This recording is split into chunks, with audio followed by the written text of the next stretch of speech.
Okay, Ms. Barclay will talk a little bit with us this afternoon on energy as well. No. Okay. I'm going to deviate totally from what we were speaking about. Not on energy, you're going to be surprised.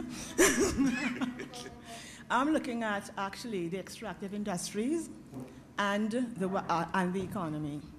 I have been doing work on what I call the natural resource-based industries, not only in Trinidad and Tobago, but I'm glad I have an audience in Guyana, Suriname, and Jamaica. And in Guyana and Suriname and Jamaica, when we say natural resources, and we are looking at commercially exploited natural resources, we are looking at gold, that is Guyana and Suriname, but the most important thing really is bauxite. So my research has focused on the bauxite industry. So I'll start. When I'm sitting here, are you hearing me? Yeah, okay. It makes me think I'm a singer or performer, which I can't sing. I don't have to. But I'm used to a clip-on mic, actually. Sorry. So I'm sitting here in Fortin. Yeah. That's a logo. Thank you. I like it. I'm sitting here driving through Point Fortin, which, relatively speaking, and you're correct, because I'm from South, is less developed than the rest of Trinidad and Tobago. Am I correct? I mean the metropole areas, where most of the wealth is derived from South. I'm a Southerner, and the southern parts of the country is relatively underdeveloped. I'm correct. But when I look at it and I think of Linden, I think of, I'm correct, Suriname, it's much worse. So I could say very clearly, I'm an academic. I should introduce myself. I'm an academic. I work at the University of the West Indies, Mona campus. My specialization is international business. So that's first. Thank you. Only one person, 2 people clapped. Thank you.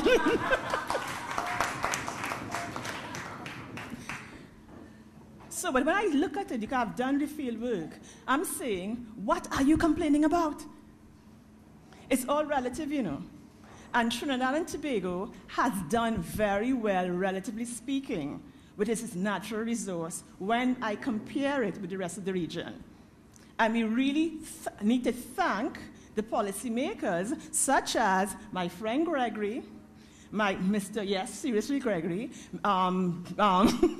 Andrew Jupiter, who sat here, who collectively made very sensitive policies for the sector. When I look at the impact of that sector in other parts of the region, the 3 countries I spoke of, you don't see the same thing. So when I'm an academic, I lecture, so I'm going to be lecturing to you. I hope you don't mind. That's how I will speak to you. And I deal with students. I'm not speaking down to you, my friends.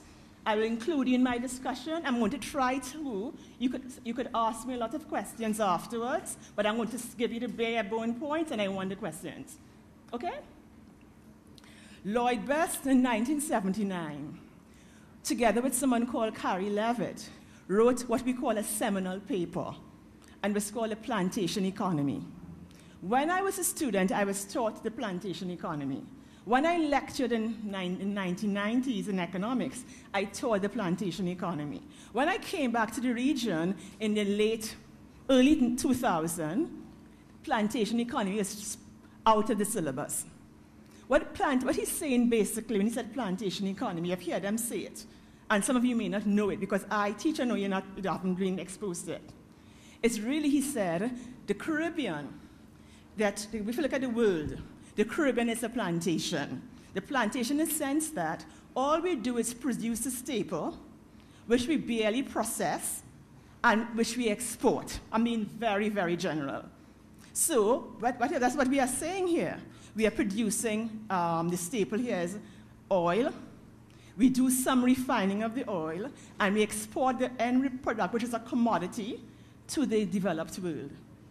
Similarly with bauxite, similarly Well, gold, you can't process gold very much. But for all the other commodities of the region, we are still a plantation. All right? What impact does it have on the economy?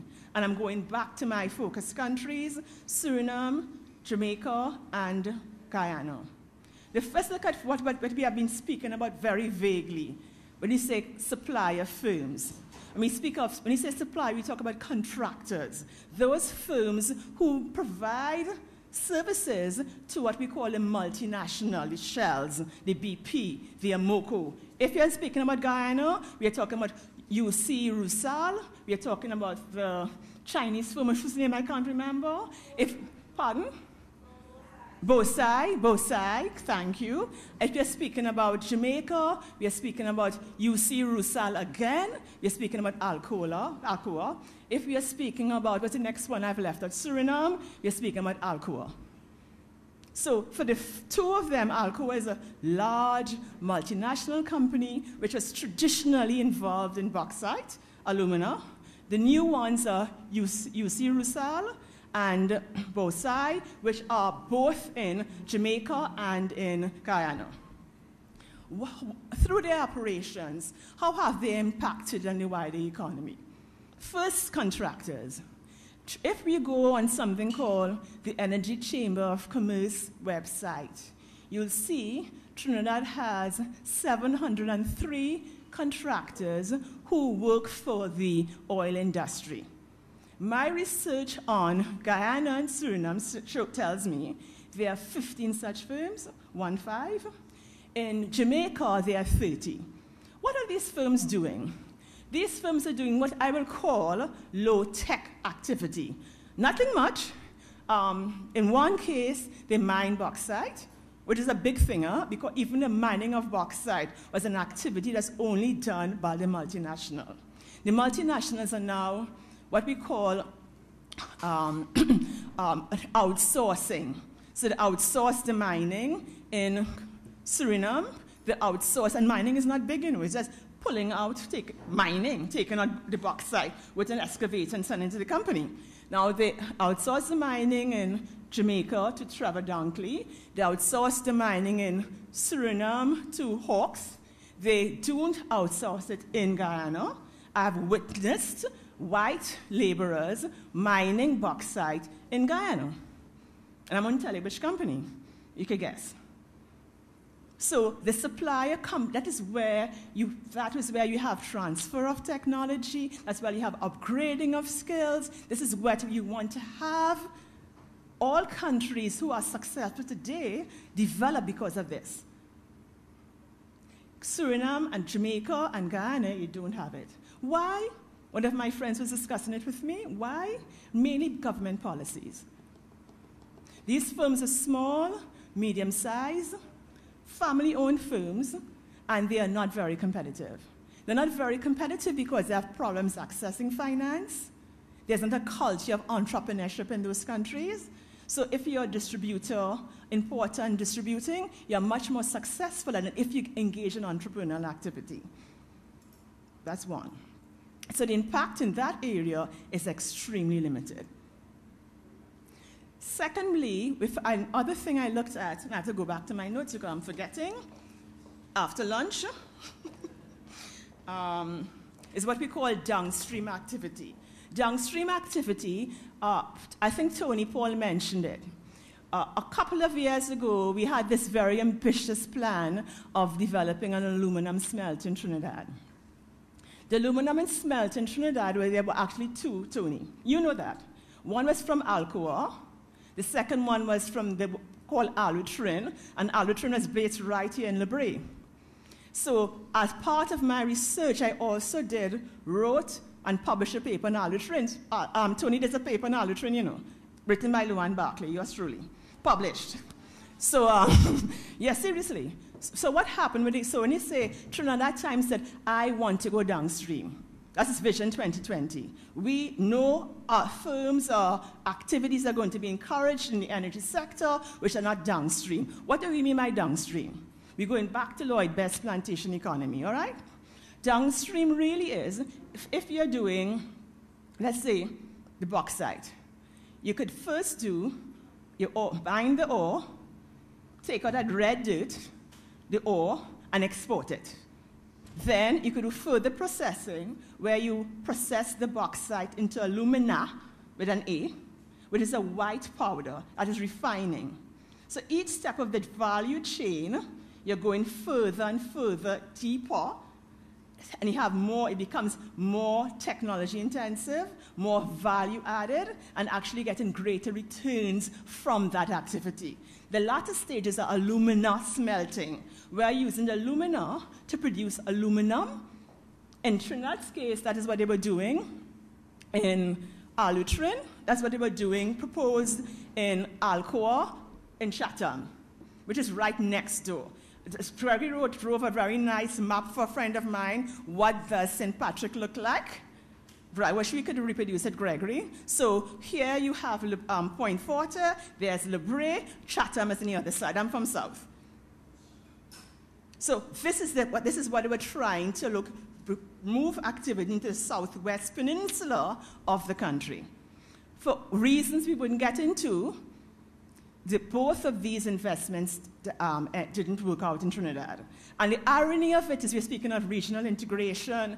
The Alcoa plant was supposed to use alumina from Suriname, aluminum from Suriname and alumina from Jamaica to be used in energy of Trinidad to produce alumina for export. This was an idea that was, since the 70s, Eric Williams, Michael Manley were touting. It never worked out and didn't work out with Alcoa. Alutrin, for various reasons, which I wouldn't get into, didn't work out. But that is downstream. So if you go into downstream, from downstream you could develop things like car wheels, you could develop tabletops. It's a range of activities you could get yourself into. In fact, the Alutrin was going to go further than alumina into producing alloy wheels, wheels, parts, etc. for the automobile industry through something called Alutech, which would not have been based, ironically, in Point Fortin, but up north. You get it? So let's go back to our three countries. Are they involved in downstream activity? No. Guyana produces bauxite, which it exports totally. It's very much still at the plantation stage. Jamaica produces bauxite, some of which it exports, some of which, the majority of which, it refines into alumina. Suriname is the exception. Suriname in 1958 was the only developed country who had an integrated aluminum smelter. What I mean by that is, it was involved in all the stages of the value chain. It mined bauxite, it refined it into alumina, and then it had a smelter. All of the product this aluminum produced was not used in the local economy and produced anything. It was just exported. For whatever reason, what happened? The smelter never really worked. In 1995, it was closed down. Remember, then there was internal political problems, so we saw the companies not being very uneasy, began to pull back investment. So by 1995, all they were doing was alumina production. Trinidad, on the other hand, is gone much deeper into its activities, you know. And I'm not raying up Trinidad because I'm Trinidadian. I'm being very objective. It has a lot to do with who is making policy. So downstream, you see downstream, the countries have not engaged in any downstream activity. That is sad. The other thing I looked at is what I call capability building. Do we have the human resources you need to run the companies? Do we have the R&D, engaging in R&D? We spoke about, we were speaking about before, in energy efficiency. Are we engaging in R&D in an industry which is critical to our sustained growth? In the case of, let's look at human resource. In the case of Guyana and Suriname, the institutions which develop the skills to run the industries.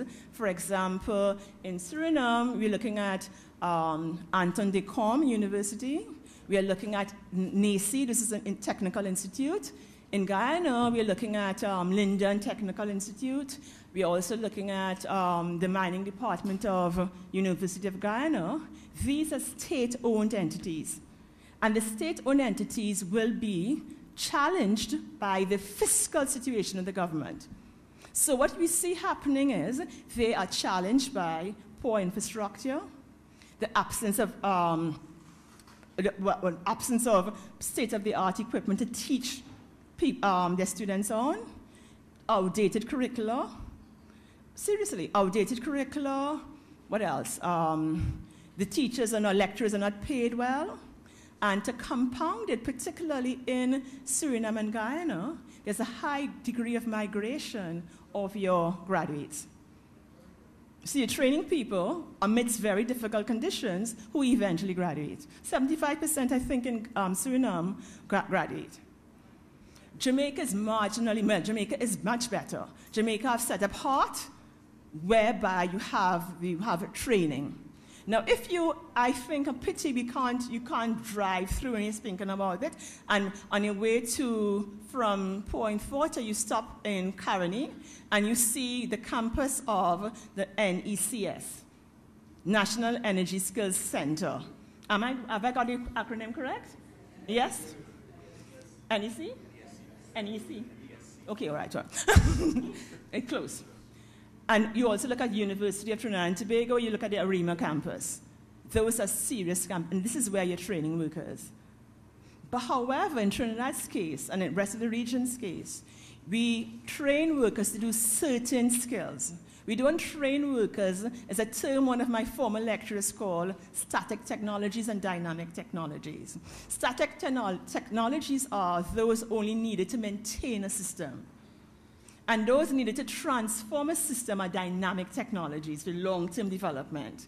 Our organizations here, institutions here in the region, only, not surprisingly, only train our workers to just maintain a system. So when we are boasting, oh, we have trained people going abroad, doing what? When critical things happen, who do we call? The foreign consultant.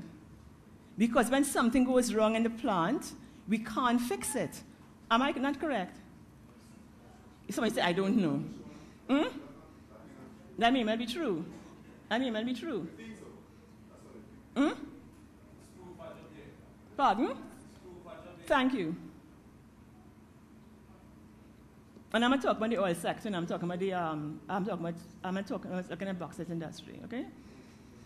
And I'm not even too sure about if that's true for the oil sector. But it's true in Jamaica, and in Suriname is the exception, though. In Suriname, for some historical reasons, you have locals be able to manage the plant totally. And I'm not even too sure of the reasons for this. The other thing we look at last is research and development. So research and development is critical. We want to develop new processes and so on. Even if it's at the lowest level, basic research. In any resource-driven economy, a country needs to know how much resources it has and what is the quality of its resource. That's simple, isn't it? From which, yes, it's simple, from which you could make, how am I going to make long-term strategic investments? Since you know, I'm a resource-driven economy, and I need to know how much the quantum of my resource, the quality depends, will influence the price I could charge. Could make long-term plans for my future. So you need to have laboratories, institutions who could do this basic testing. If you look at Guyana and Suriname, that does not exist. In fact, in both countries, they are reliant on the foreign companies, the multinationals, to sell them how much resources do they have, what's the quality of the resource. Jamaica is marginally different because Jamaica has something called Jamaica Bauxite Institute. Jamaica Bauxite Institute has a laboratory which is supposed to be doing this. However, Jamaica has experienced so many years, decades of low and negative growth, And these are state-owned entities. And when you have a lower negative growth, could you give state entities fiscal resources to upgrade equipment, hire trained staff, to do activity which you critically need to do in order to manage your resources? No, you can't. So what you see happening really, I'm saying, and I'm winding up, what you see happening really is, to a large extent, what Lloyd Best wrote about the plantation more than 30 years ago is still very, very relevant today. The region, by and large, Trinidad to a much lesser extent, and why Trinidad to a much lesser extent, it has to do with the policy making. It has to do with somebody in the 1974, who said, I want to control the commanding heights of my economy. And if I'm controlling the commanding heights of the economy, I'm putting institutions in place which will allow me to do so. So I'll have an NGC. An NGC will adopt a very dynamic cost pricing strategy, which will allow investments to come in. And they will say, I need to develop my human resources. So what I'll do, I'll have a UTT, I'll have other institutions, etc. And for whatever reason, these reasons in Guyana and Suriname and Jamaica are most times poor policy making, to be frank, and somebody shaking their head. Most times a passive reliance on the multinational. Oh, these white people know more than I know. A sense of a lack of cultural confidence. A sense of I do not realize I need to look across within Trinidad. Trinidad is not wealthy or had experienced 8 years of growth, but not now, but at a certain point in time, because the prices of oil were high. It has much more to do than that. The LNG investment didn't come because they like Trinidad. It has to do with the environment you created and say, I will take control. It has to do with the people you employ. And it's not strange to you that many people, some of them who are sitting here in this room, who know the issues, are the ones who are technocrats in the economy. So, yes, I will conclude and want to welcome questions afterwards. The plantation economy, written by Lloyd Best in 1975, is alive and flourishing in the region.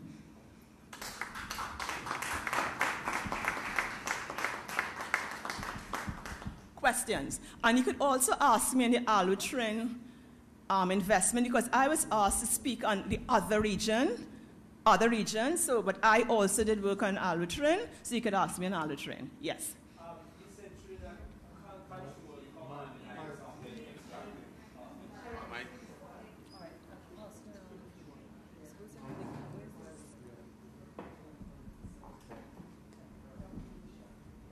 Yes. Yeah. You said that Trinidad controlled wanted to control. I thought you said they controlled. No, they wanted to control. Michael Manley said the same thing, you know. The commanding heights. He said, Michael, it was the era at the time, the ideology at the time. He said, I want to control the commanding heights of my economy. So Trinidad does not control totally the commanding heights. Okay, because I thought I heard that, because my question would have been then that contradict most of what... No, I said, what I was saying, and I want to go back. In 1974, Trinidad Prime Minister at the time said, the same way, around the same period, Michael Manley said the same thing. I want to control the commanding heights of the economy. That meant that I'm not going to be reliant on a foreign investor. In Michael Manley's case, what he did is he nationalized partially the bauxite industry. In Trinidad's case, what they did is that they went down, they used the gas resources to set up something called Point Lisas Industrial Estate, which were all the firms there that initially were state-owned.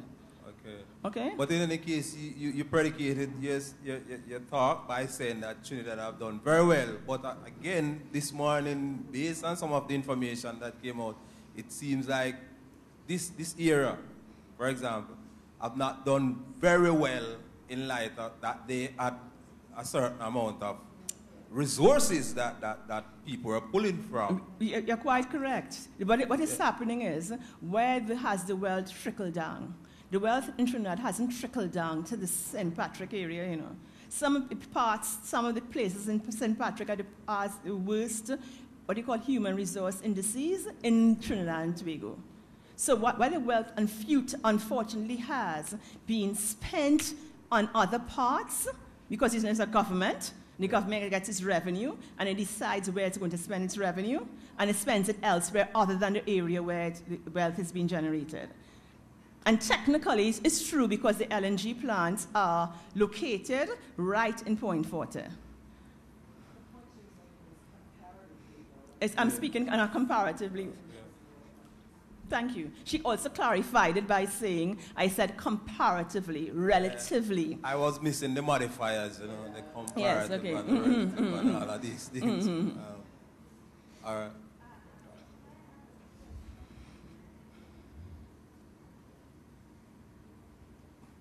Okay. Hi, I'm Kamala Best. I'm not an economist. I have a question. If because you're comparing Trinidad with Jamaica and Guyana. And Suriname. Suriname as well. If the sector that allowed us to show growth is not really controlled by us, even if we work in it, because it's a plantation economy, right? That means that the onshore sector, which is what Lloyd called it, doesn't really benefit from the offshore experience because the people onshore don't really penetrate that sector. Then the onshore economy people have no real experience of growth. How are we different really from Jamaica and Guyana? Trinidad has a greater control of its onshore activities, resource activity, than the other countries. So I'm saying relative, as she pointed it out. So what you had happening, as I said, I wanted to come out in questions, is what policymakers do. Because if you understand this, you try to put in policies where you could exercise control much more. And you set up institutions which will make the firms say, oh, I more or less, through in a very nice way, try to have greater, deeper participation in the economy. One of which I'm going to say was something called local content laws. The local content laws basically, and you could ask Tony, Paul was actually the chairman of that committee. It says foreign companies had to use local suppliers. So if you're forcing, not really forcing, but through moral suasion or whatever, having foreign companies, rather than import the product, use local firms to, rather than what somebody said earlier, not when things are really bad. You have to use them. That's how many companies, world economies developed. And you put it up as a policy, it will work. So you'll have more offshore activity, things that they used to import, being performed locally. And in fact, one company, as you are coming in, you see something called Damas, a big sign. Damas actually used to be in Arapooch. Damas was involved in an activity with Amoco to build a platform offshore. So this is what we want to do.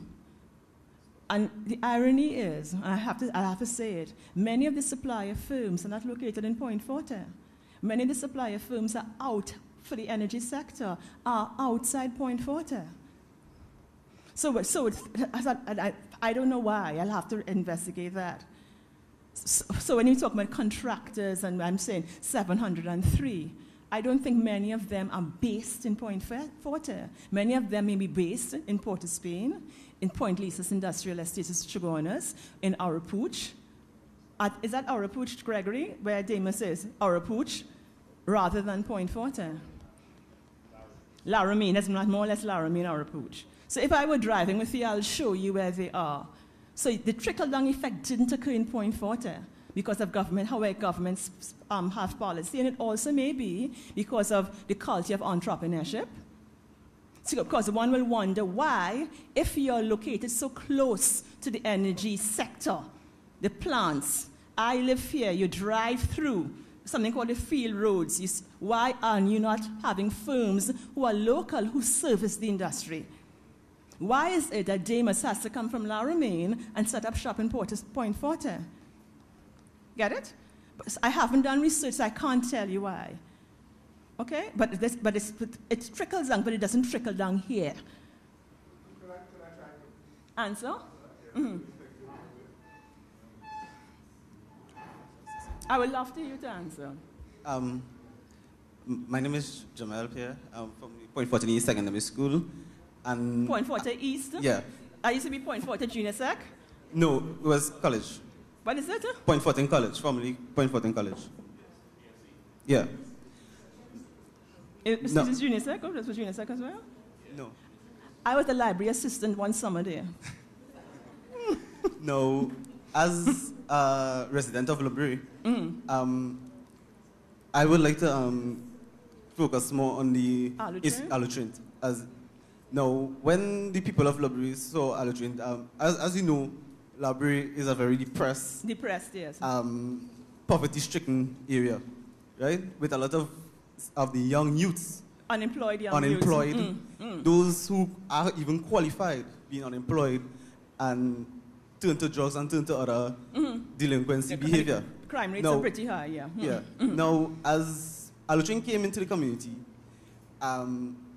contrary to what was actually happening on the TV and the little protests, majority of the residents in Library saw it as a guiding light. Some even viewed it as a messiah, because, they saw, we saw things happening. We saw Alutrint getting into the community, being community-based. We saw plans being drawn together, to create employment and create community activities as well. And training as well. Yes, they trained people so that they will get employment. A lot of people, employment seemed to be the #1 priority of the residents of Library. And few people, they came to protest. Mind you, those that were protesting were not even from Library. Because correct. Even the head, who was the leader of this, is now protesting against the highway to Point Fortin for Derby residents. So when we saw this, as a huge opportunity, and it crashed. It also crashed the dreams and aspirations of a lot of the youths. Now, some may think differently, but majority of the youths, well, nothing good for Library. And there is also stigmas associated with the residents of Library. And what we are saying is that, yes, the aluminum smelter is gone, but there were other industries proposed for the site. And all of that has gone also. And if there is no aluminum smelter, there are other avenues such as tourism, because Library is full of history. It's full of wonderful places, the Watchtower, the War Watchtower. We could turn to tourism, we could turn to some other downstream industry that will help people gain employment, that will help uplift the community of Library, and more so inspire the youths to do something with themselves instead of just sitting there doing nothing, because they lack the mentorship, they lack proper guidance, they lack proper people there to look up to. Today we can't even look at the politicians. And honestly, we're being honest here, because when we look at the politicians, we see certain trends happening, and nobody desires to be a politician. If you ask a youth around my age, if they would like to get into politics, the answer, hell no. That is only for corrupt people.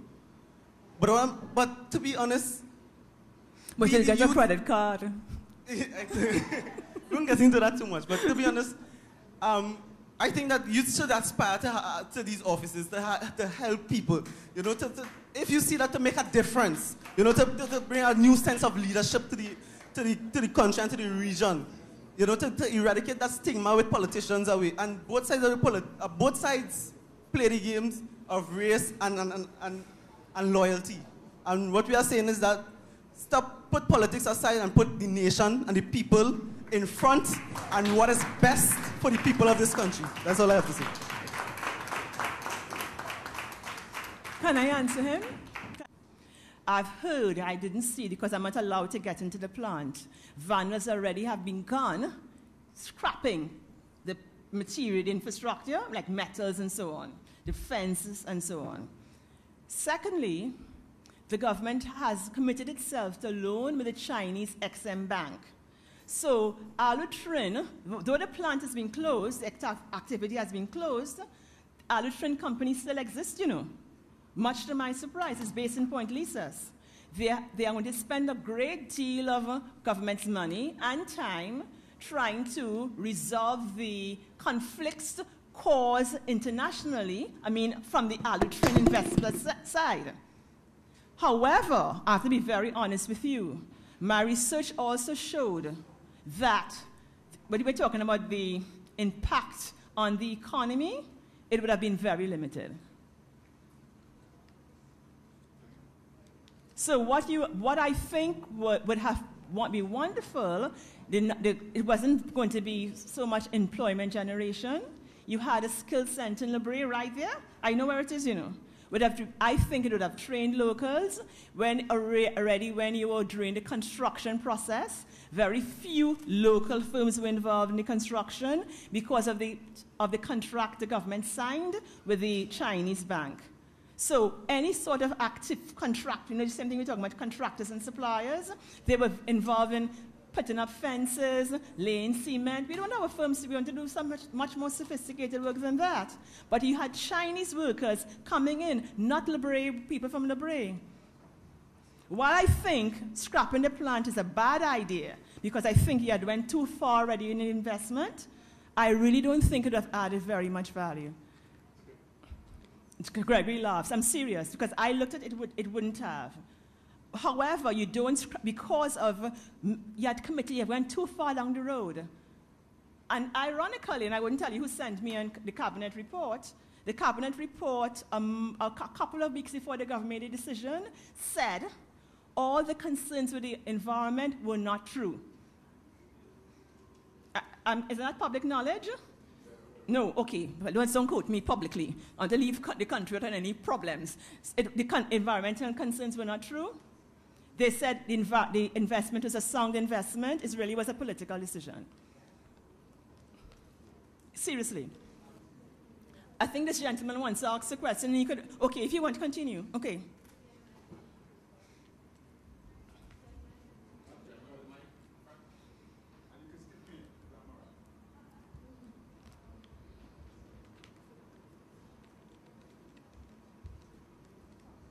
Yeah, whilst we're talking about the economic values of the aluminum smelter, what majority of the youth that I am intermingled with is not so much about the smelter in itself. It's so much about development for the people, because to be honest, they don't really care if it's a smelter or if it's what. All they want is a better living condition. All they want is to develop the life of the people in the area. Okay. Move from this poverty-stricken, and what we are saying is that give us alternative in which to be employable, in which to get our life on track, and in which to be equitably treated with the rest of society. The population of Trinidad and Tobago. Yeah, but do you think, look at a good example, look at Point Fortin. And Point Fortin has had a history of the multinational operations in the country for more than 100 years. Are the residents of Point Fortin better treated? Look at the hospital. Look at the schools. Why is it so ironic that so many people who sit here, who are now technocrats, presidents of companies, vice presidents of certain things, who are from the region, don't live in Point Fortin? Their children don't go to school here? My father was the head of, what is his name again, the technical school. We didn't go to school in Point Fortin. So PVC, GVC. Why? Politics. So what I'm trying to say is, even if the multinational invest in a location, that doesn't mean to say that the quality of life of the residents you'll be better off. That is why we are saying we need to stop playing politics in everything that we do and put country first. That's all.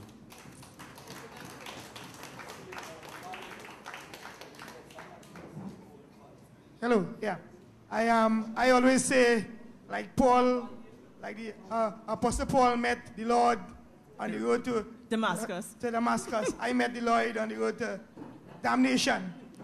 You know, I agree. The plantation system is alive and fully and kicking.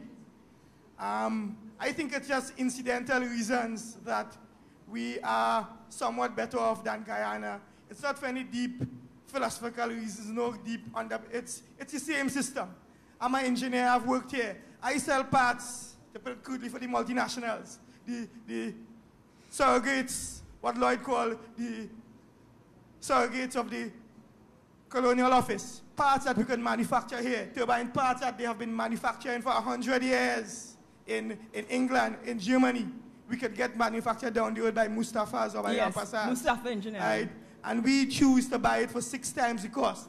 So the plantation system is full and alive here.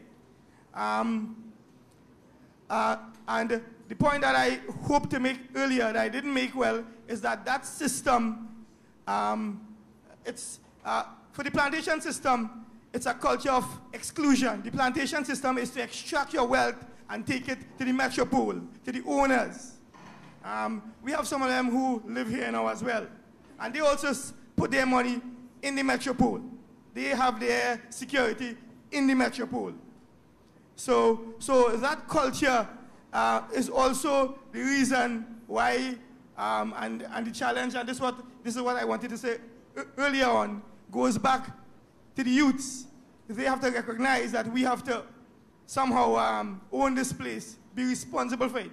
The policy makers and whatever lovely policies and acts and whatever we had here, we still end up buying parts for $6 million out of Germany that we could make for $1 million here and provide employment for our people, and they don't care. It's a German bank that finances all those plants. The parts are from Germany. The specialized technocrats who earn 5 times what our engineers work here, and they are well paid now. To me, it's just the modified version. It's full and alive. The other thing is the trickle-down thing. I don't believe in the trickle-down thing at all. There's no trickling down. We have to step up. We have to believe in ourselves and step up. We don't trickle down. We stepped up to the plate and beat the world in cricket. We stepped up to the plate and beat the world in sprinting. Nothing trickled down. There I was speaking to the Jamaican lady, Miss Sheila Graham. They put in the institute. I can't remember what that name is. I was actually glad to get that piece of information. So we have to take the responsibility. And yes, that's where maybe we need to get the old people out of the way. Okay, well, okay, sorry, I'll take it back. But some of the old ideas out of the way, not the old people. Some of the old ideas, yes, get the old ideas out of the way. Yes, the Lloyd would not have like that. You have to be accurate and scientific. Get the old ideas out of the way. And but I'm saying that's easier done possibly with the young people. And that's your task. Okay. I just want to address the young people, and we have to be careful. Are we talking about?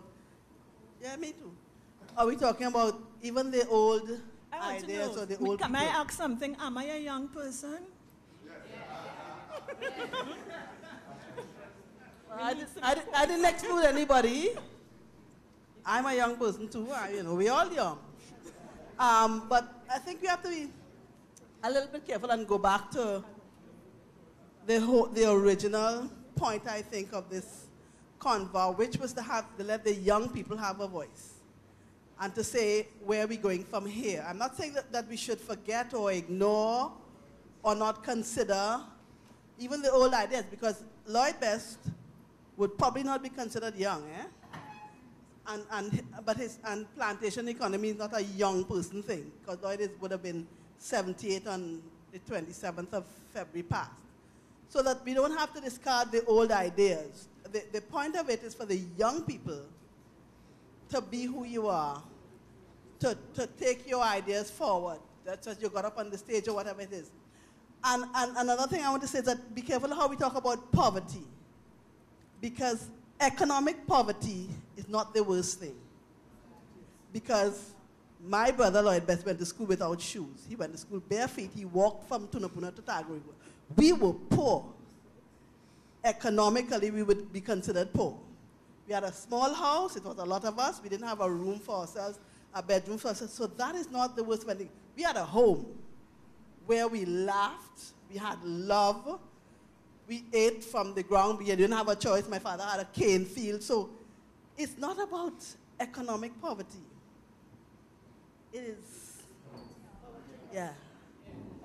Yes, it is where you are with what you have. And the mindset going forward, we don't have to have corrupt politicians tomorrow because of you. Right? You are the tomorrow. Right? And that is not what you want. So you have to define what we want. You have to say to them, enough of that, enough of thieving the money and building big house and buying big car with the people's money. You have to say that is not what it's all about. You know, how much food can you eat? How many cars can you drive? How many designer clothes can you wear? And what is the difference anyway? Right? As I said yesterday, Lloyd was one of the brightest people I know, and I know plenty of bright people. I work in the World Bank with Harvard graduates and Joseph Stiglitz and Nobel laureates and all that. You know what he used to wear? Who said? A dhoti. And he came back to Tunapuna, where he was from, and lived not in a big fancy mansion. And if we're talking about him, let's not dwell on economic poverty, because that's not what it's all about. That's not what he was about. It was about being who you are, being content with what you have. He used to, the one thing, Lloyd never met, he wasn't a Christian, but one of his tools was a Bible. Because he was really for truth. Yes, it was really for truth. So I think we've gone off on, and I am not an academic, and I have nothing against academicians or bright people who are going to school and such things. But as much as he went to school and knew all those things, it's not where he dwelt. It's not where he kept himself. He was practical, he was down to earth, he was about real life. And real life really has not much to do with being rich and being a thief. So if we want to define the politics for Guyana and Jamaica and Trinidad and St. Vincent or whatever of tomorrow, you have to decide it. I'm not a young person. I am not a young person. Nor was he. But if we have to build on that idea, it's for you to do it. Not for anybody to tell you. Use the ideas that people have tell you and learn from the mistakes that we have made by sitting down and letting them tell us what to do and not letting our voices be heard. Speak up. Stand up in front of the thing with your placard, just as you got up there. Go home to Guyana, go home to Jamaica and stand up and say, we don't want that. We are tired of this corruption and this cheating and this thieving and this carrying on, and everybody want to get rich off the people. We don't want that. We want to serve.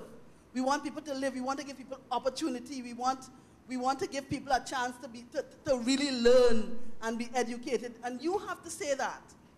You have to learn from our mistakes and move on to make tomorrow, the next 50 years for Jamaica and Trinidad and St. Vincent and Antigua and whoever else, what you want to see of it. What we get tomorrow is dependent on you. And so it has to come from a mindset of what really counts in life.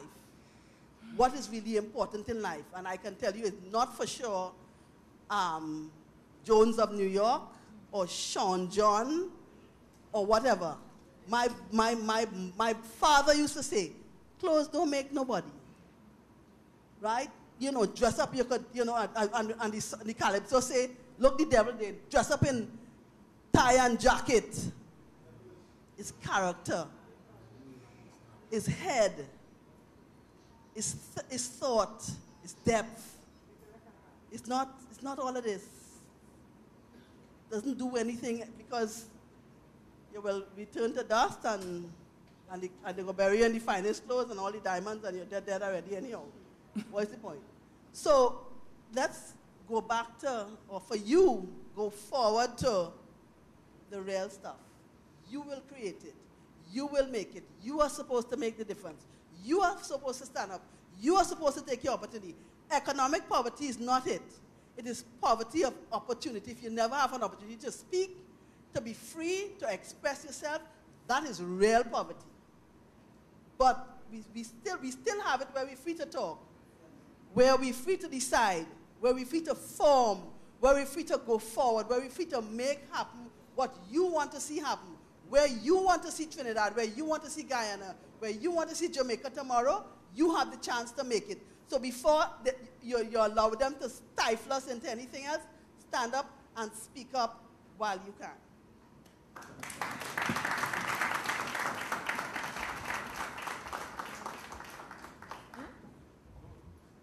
Good afternoon. My name is Ms. Ramdale. I just want to enforce what the lady is saying there. You see, you know, this is strange to hear that people are very educated and then going into drugs. You understand? Who is an educated person? Are you using what you got in schools to build yourself, to preserve yourself, so that you can be used when that door is open for you? You self-destruct. You have been taught not to curse in schools. After you reach 15, 16, 17 years, you feel you're a big man, you curse. Tell me if it's true. Not with you. Your friends out there, maybe. You want to prove to the young ladies that you're a big man. You want to go and stand up by that cafe or buy a beer and drink. So when I'm sipping this, everybody can see I'm a big man. Lies. You want to puff a cigarette because your friend tell you you're still a boy, you puff it. What did you learn? Is that good for you? You are destroying yourself. In other words, you are self-destructing. And you are your worst enemy. You have to learn to appreciate who you are and who God says you are. And you must have a relationship with your Maker to know what purpose you have.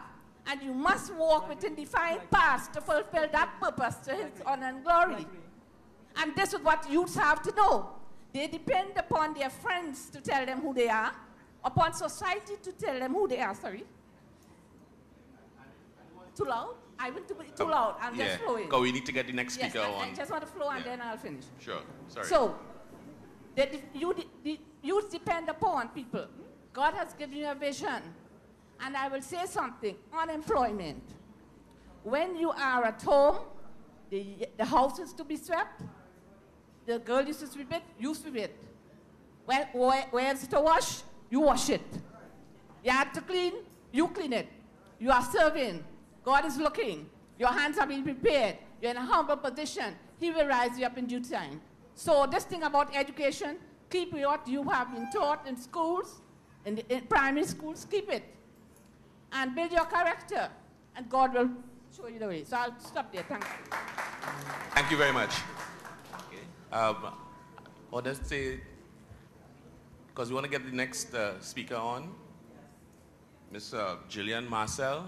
I think she's been waiting very patiently. I want to say thank you very much, Miss Barclay.